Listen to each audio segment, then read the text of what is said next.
मनसेनं फायनान्स कंपनीच्या कार्यालयावर धडक दिली। मराठी ग्राहकाला अपशब्द वापरल्यानं मनसे आक्रमक झाली।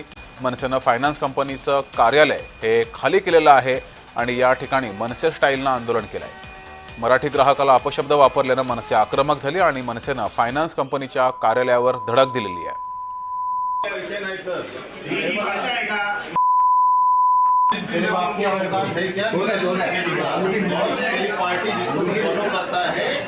क्लिअर झाल्यानंतर पण ह्याच्यावरती अपशब्द वापरण्यात आलेले आहेत। अपशब्द त्याच्यावरही वापरते, इव्हन पक्षावरही त्यांनी अपशब्द काहीतरी बोललेले आहेत की एक मुलगी आहे तिने काहीतरी अपशब्द बोललेले आहेत। त्या संदर्भात आम्ही त्यांना भेटायला आलो, पण आज ते आम्हाला भेटले नाही।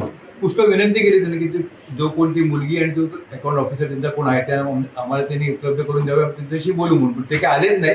त्यामुळे आज पूर्ण बजाज ऑफिस जे आहे 4 महिन्याचं ऑफिस आहे पूर्ण आम्ही खाली केलं। म्हणजे आता ज्यांनी जे अपशब्द वापरले ती व्यक्ती ती एक महिला आहे, आणखी एक पुरुष आहे, ते आम्हाला इथे अवेलेबल पाहिजे बजाज ऑफिस। तोपर्यंत आम्ही इथून हलणार नाही। ते इथे आले तिने आमची माफी मागितली पाहिजे आणि ह्या पुढे असं कोणाची ते वापरणार नाहीत, कोणाच्या अपशब्द बोलणार नाही, तिने ग्वाही दिली पाहिजे।